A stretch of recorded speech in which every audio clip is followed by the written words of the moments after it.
I speak a lot about communicating with the other side. Many of you here have watched my other videos where I speak about how we get messages from the other side all the time, we get signs from the other side, but still, I receive messages from a lot of you, or even comments from a lot of you, who say that you've you've tried to get messages from the other side, you've tried to communicate with the other side, but you're still not getting them. And you're asking, how? How do we do it? How do we communicate? How do we confirm that this is a message and this is not our mind? So today I just want to dive a little bit deeper into that. And if you have a specific question about this topic, please write it in the comments now. And and this only applies if you're watching me live, because after the fact, of course, I won't be live anymore. So Abby, my wonderful intrepid assistant who's behind the scenes, she will try and look out for those questions, but she will only look out for questions that are on this topic of receiving messages from the other side, and I will try and answer them. Please forgive me if I don't get to your question, because it's actually really hard to find questions as they are swimming by. And right now, we are live on Facebook, YouTube, and Instagram, all three. So she's kind of keeping an eye on three phones at the moment. So bear with us if we miss your question. But please do post a question if you have one on this topic. Anyway, but I want to start by saying that first of all, it starts with you knowing and trusting that they are there and they are trying to communicate with you. That's the main thing. So you have to work first on trusting that you are loved by them and they are trying to communicate with you. Because if you enter into it with the attitude of, oh, I don't believe this, this is all nonsense, this is all BS, and I'm going to try and debunk it, and then you're not going to see it. You're just not going to see the signs. You're not going to get the messages. You're not going to hear them, because you're just going to dismiss them.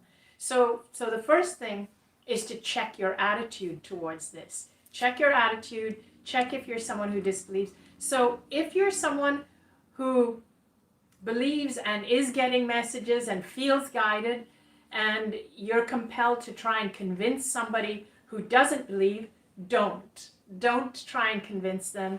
They will stumble upon it in their own time when it's right for them. It's not your job, and it's not my job, to try and convince people who don't believe.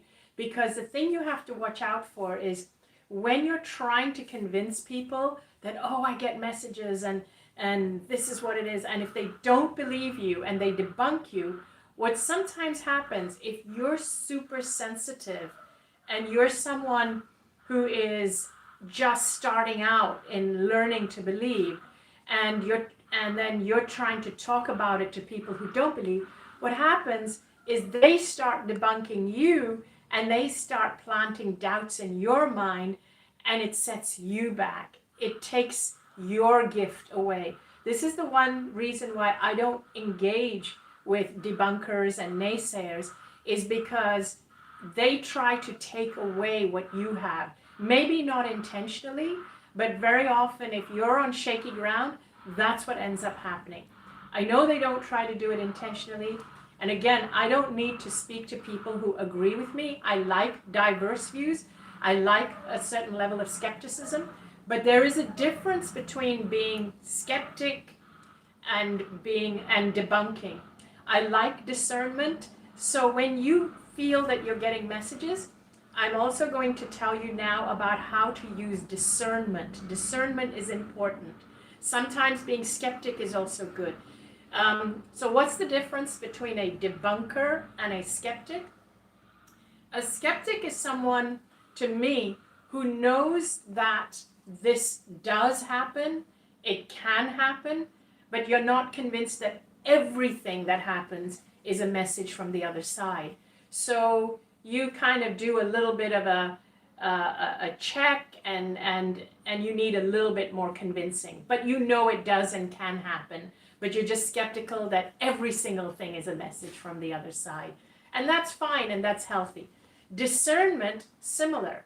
It's when you are looking for signs and you believe in it and you know it happens, but you're using discernment to determine whether this is a sign or this is just something random that happened. And so I want to talk a little bit more also about how to use, as I said, how to use that discernment.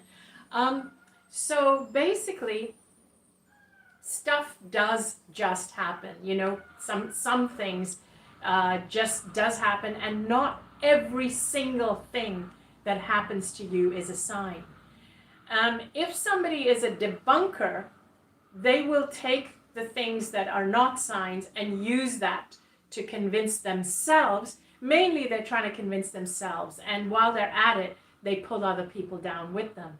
But they will use things like stories that are like really wacky and out there to convince themselves and convince you that this stuff doesn't happen and it doesn't work.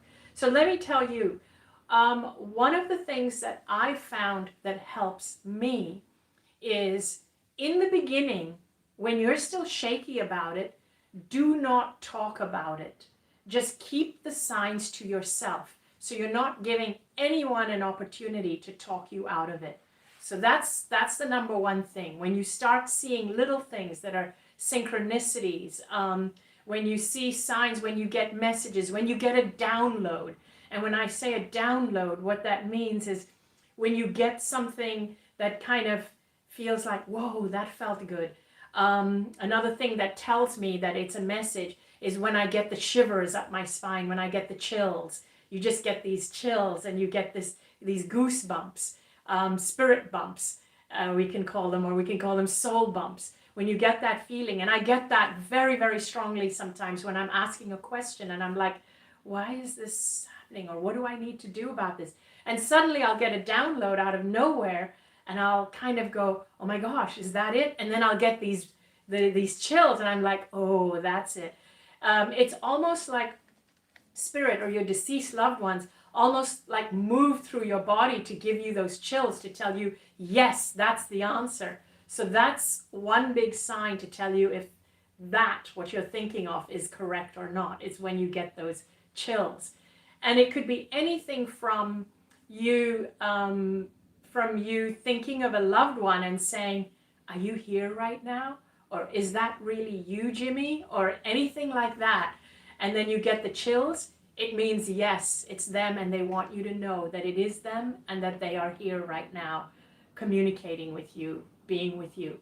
It could be that, or it could be like you wanting guidance or advice on something, and you're trying to say, which is it? You know, I've been trying this, nothing seems to work, which is it? It could even be to do with you healing, and you're like, why isn't this happening? Please give me some signs, give me a download. And then you get these downloads, what feel like downloads, you're not sure if they're thoughts. Run through them in your mind and see if any of them give you those chills. So usually the chills means like, oh, that's the download, that's the one they're trying to tell you. And the other ones were just your mind.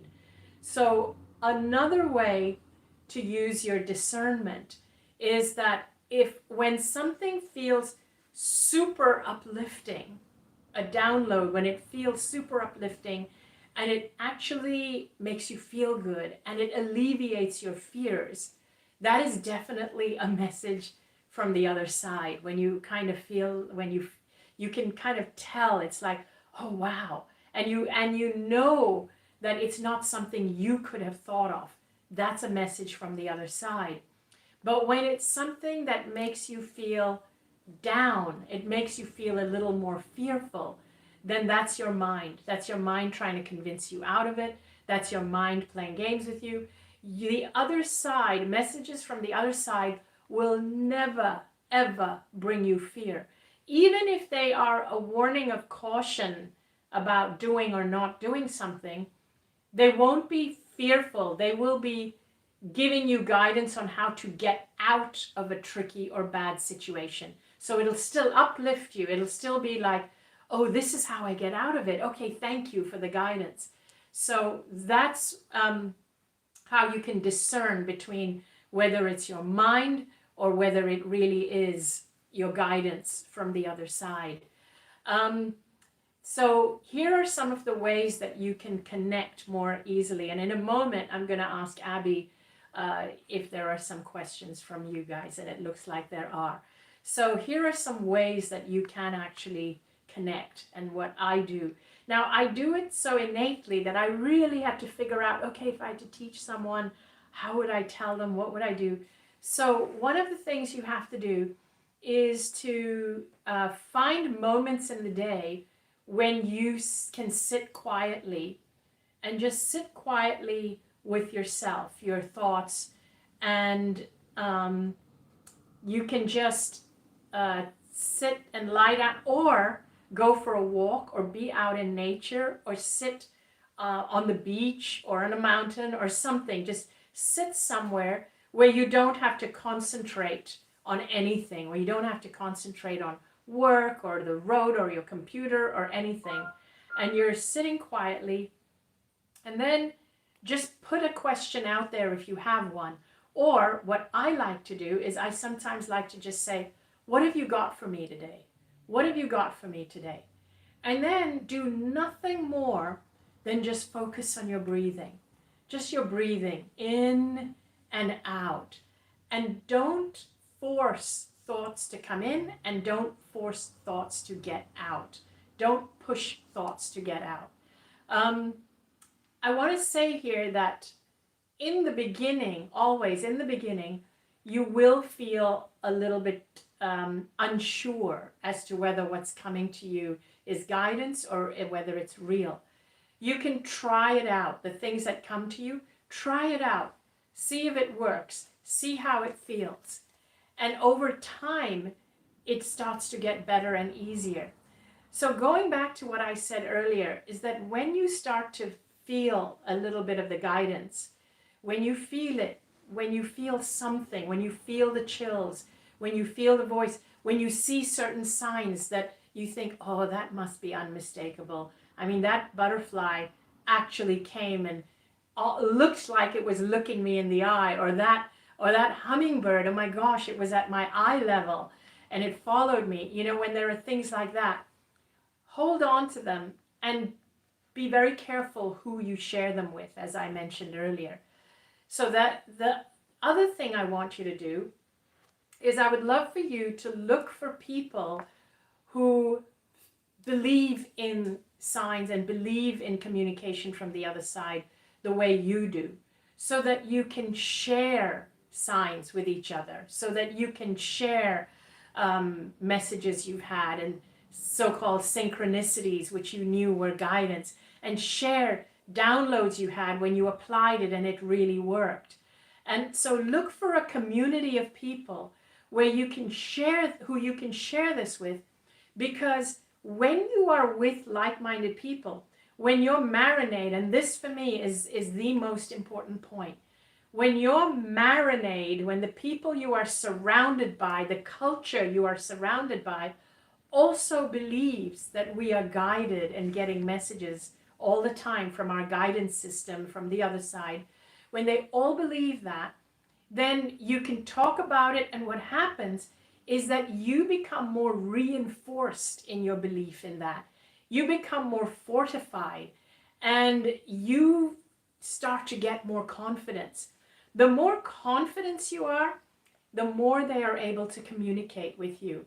The more confident you are, the more messages you actually get. And this is the interesting thing, because when the shakier you are and the less confident you are, the harder it is for the messages to come through.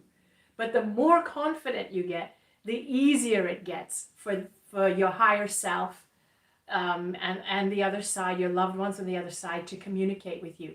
So this is why it's really important not to surround yourself with debunkers and naysayers, but to surround yourself with people who believe in the same thing. Another thing that I do, which you can try, and I find this one to be super interesting and reinforcing, is that when I'm really, really stuck as to, was that really a message? Was that really, like, should I really go for this?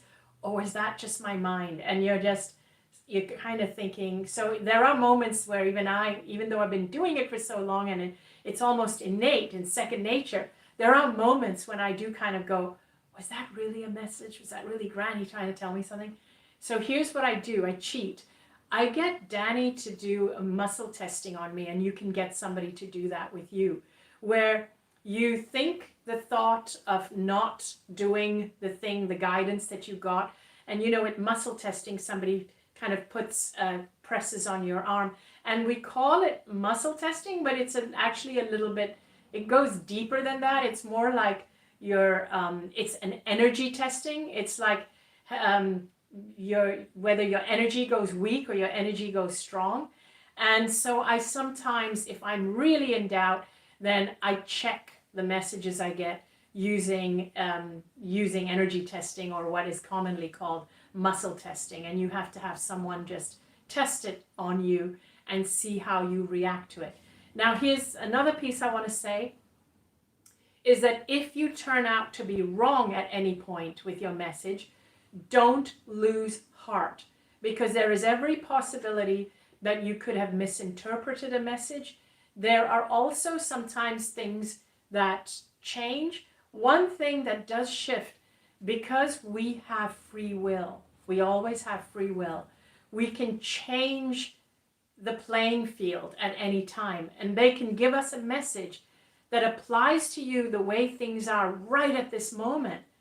But sometimes if you kind of go back to that message a week or 2 weeks, and depending what the message is, some messages maybe never change, but depending on the message, you may change the environment or change the playing field, and then that message won't apply anymore. The other thing that's also challenging for our higher self and our peeps on the other side is time. When you say, how long is it going to take for this to heal? That's very hard, because time doesn't exist on the other side. And then you might kind of convince yourself that they've given you a time, and then they don't meet that time. Be sure to just know that your higher self or the other side are trying to deliver it within that time.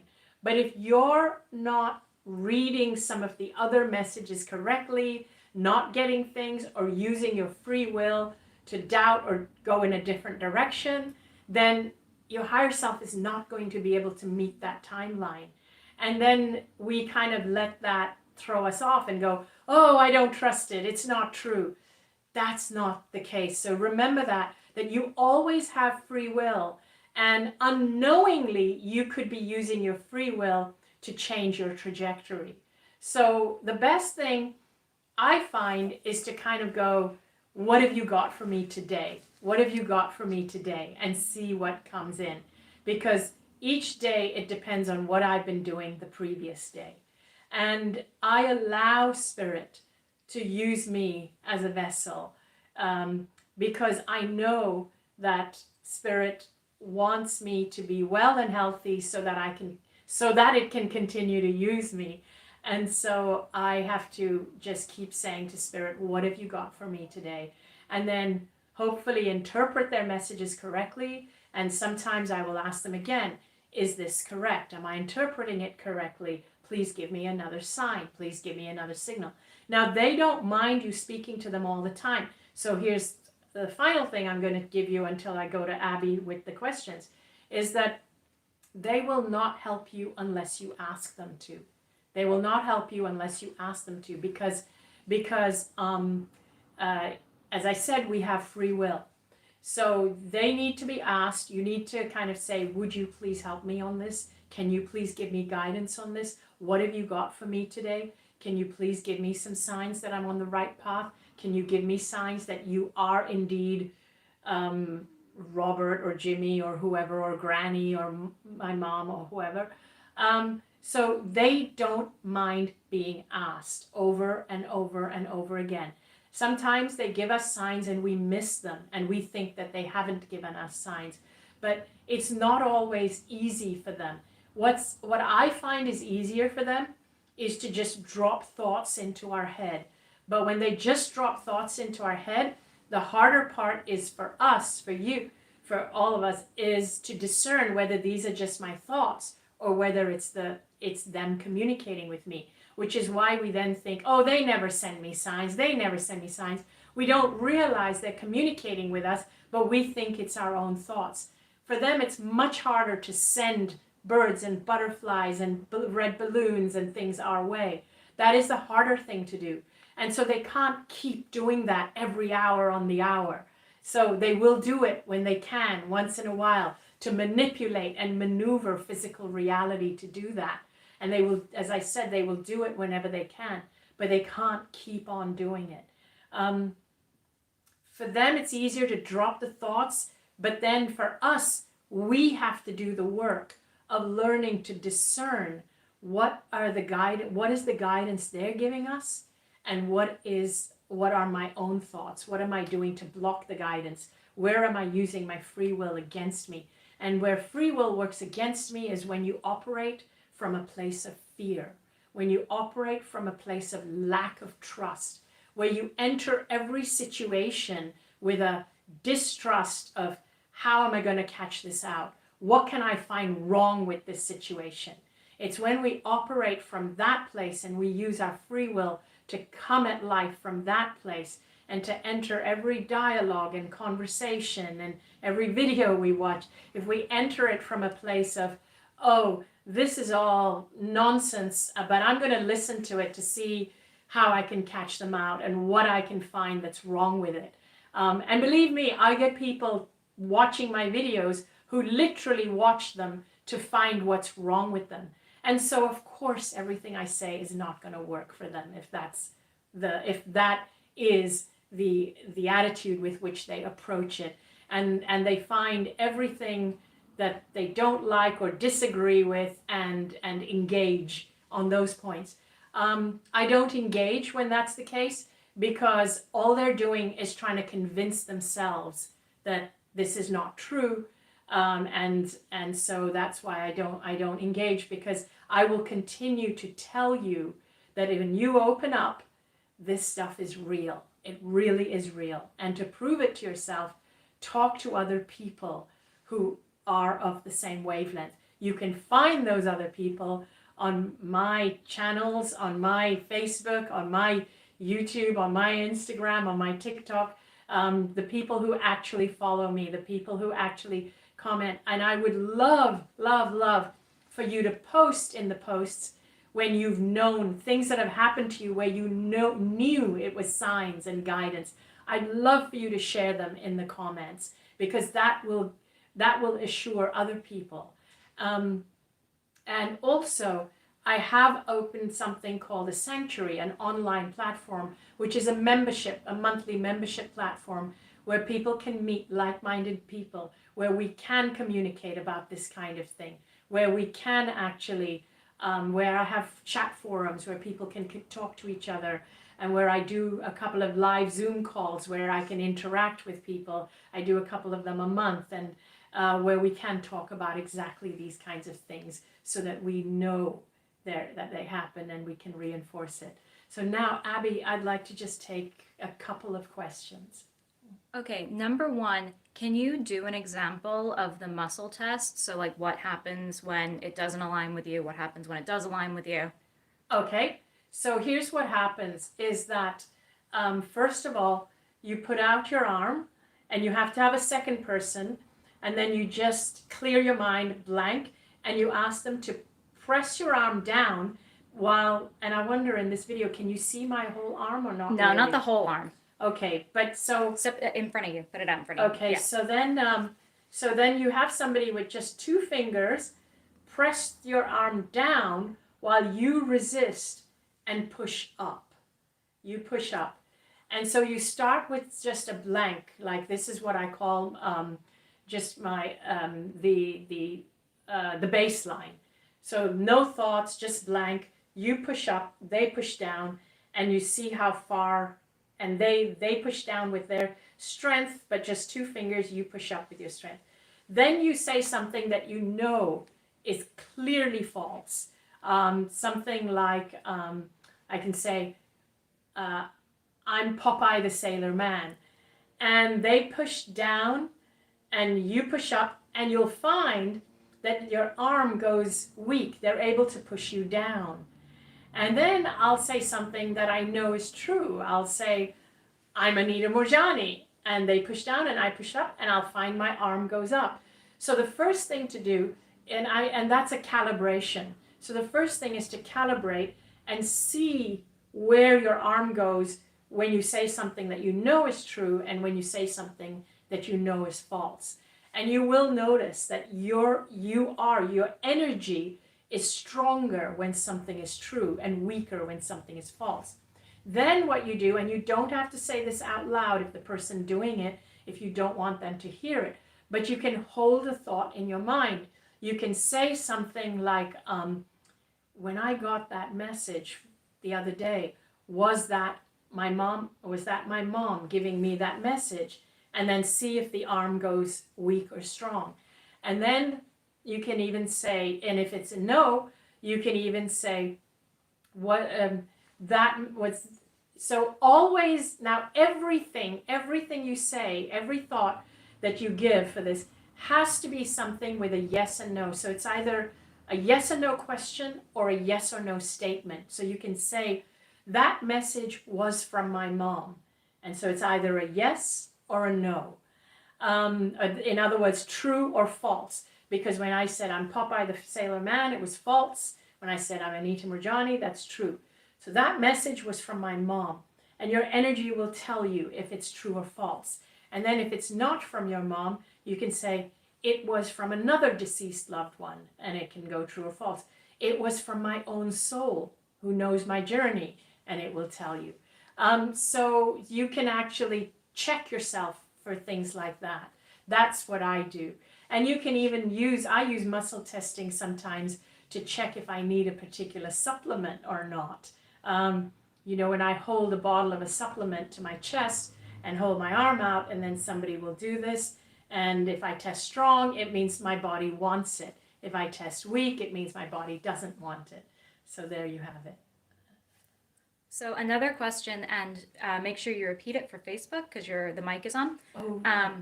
So,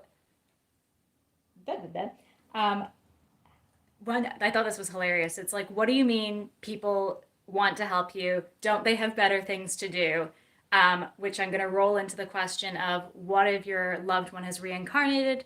Or what if your loved one passed away a few days ago, a few weeks ago? Is it too soon to start communicating with them? Okay, so a couple of things. And so this will be the final question I take, which is a double question. Okay. So the question was, what do you mean that they are available to help you all the time? Don't they have better things to do? And what if they have been reincarnated? Or what if they have just passed away a few days ago? Can we still call on them?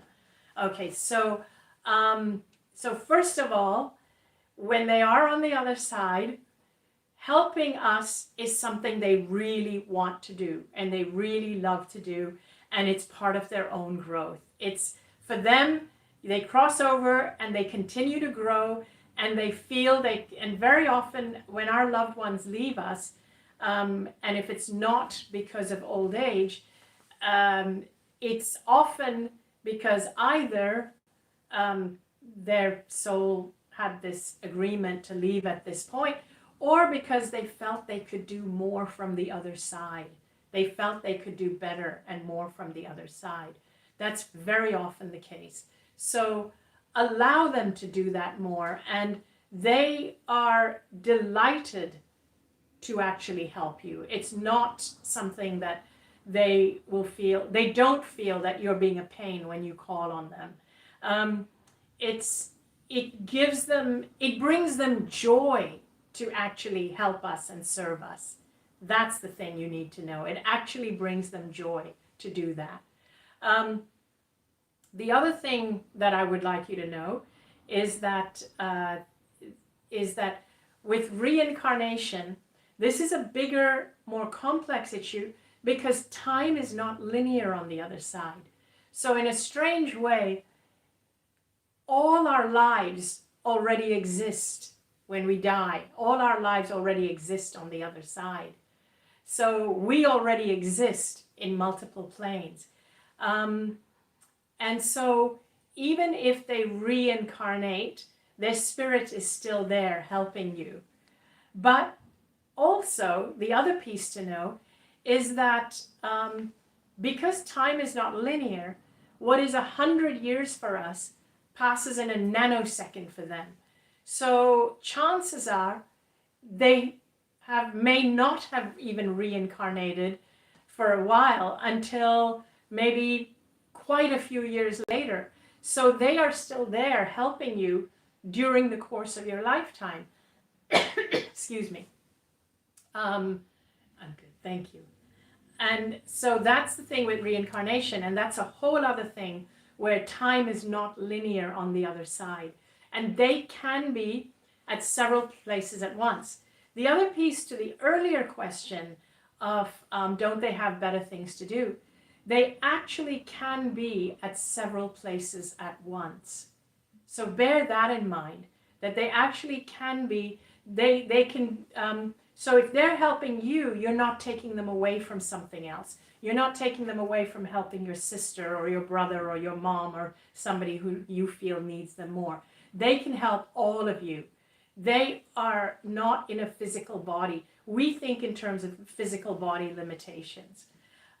They are energy, and they can dissipate their energy in multiple locations. And then the final thing I want to touch on is the question about whether they have just crossed over.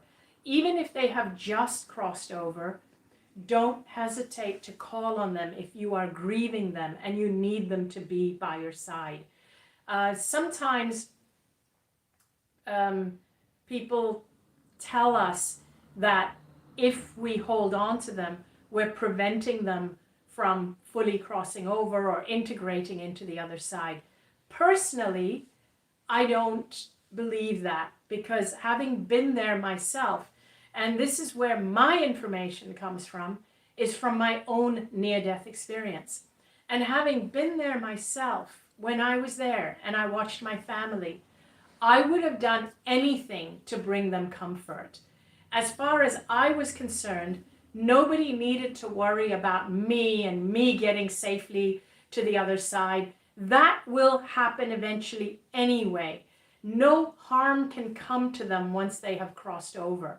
But if you are unable to let them go, you need to do what you need to do. You need to grieve, you need to cry, you need to do what you need to do. I know people who have been told that if they grieve and cry, they're not letting the person cross over fully. Please don't feel that way, because you need to do what you need to do so that you can heal. And if you are more worried about them and suppressing your own grief, you are actually causing them to worry about you more, because they will be feeling, no, I want you to be fine. I'm fine. I've already crossed over. I don't have a body anymore. I'm not sick anymore. I'm not suffering anymore. But I want you to be fine. And if you need me to be here, I'm here. I'm here. I'm not going anywhere until you're ready. They're fine with that. They really are. And I know that is exactly how I felt. And I felt that is how everybody would feel, because they care more about you once they cross over. So I wanted to assure you with that. And before I go, I wanted to tell you that I have just received copies of the 10th anniversary version of my book, Dying to Be Me, which has bonus content, the bonus content being about signs and communicating with the other side and about being an empath. So it's one chapter, but it's a very long chapter on all those things. So it's available for pre-order. It comes out on March 9th, but it's available on Amazon for pre-order. The other thing I wanted to mention to you, of course, as I said, I've got an online membership platform, which is the Sanctuary. We'll post the links under this video, or check it out at AnitaMoorjaniSanctuary.com. And also, I want to mention that on March 10th, I'm doing an event, which is an online event for Unity of San Jose. And it's an online event. We'll post the link where you can get tickets, and it will be a live event where I'll be on Zoom, and it'll be interactive, where I can communicate with you guys, see you face to face, take questions from you. So I would love, love, love for you to join me at that event because I love communicating with you face to face. Here I am, just it's one-sided for me. You can see me, but I can't see you. But I love events where we can do this on Zoom. So please join me at that event. We'll include a link for that. And if you're ready to fly to physical, real events, I will be doing an event in Boulder on March 18th, 19th with Gaia. And there will be other speakers, amazing speakers like Marianne Williamson, Michael Beckwith. So it's a whole weekend event where I'll be one of the speakers. And then in June, I'll be doing another event in Sedona with Greg Braden and Bruce Lipton and Shamini Jain, which will be a 5-day long retreat. So if you're ready for physical events, those are the events coming up. Please check out all the links on my website at AnitaMoorjani.com. Thank you so much for tuning in. If you love content like this and you want more like this, please support me by clicking like, subscribe, follow, whatever it is, depending on what platform you're on. Turn on your notifications. And turn on your notifications so that you know when I'm live. Thank you, thank you, thank you. Love you guys. See you soon. Bye.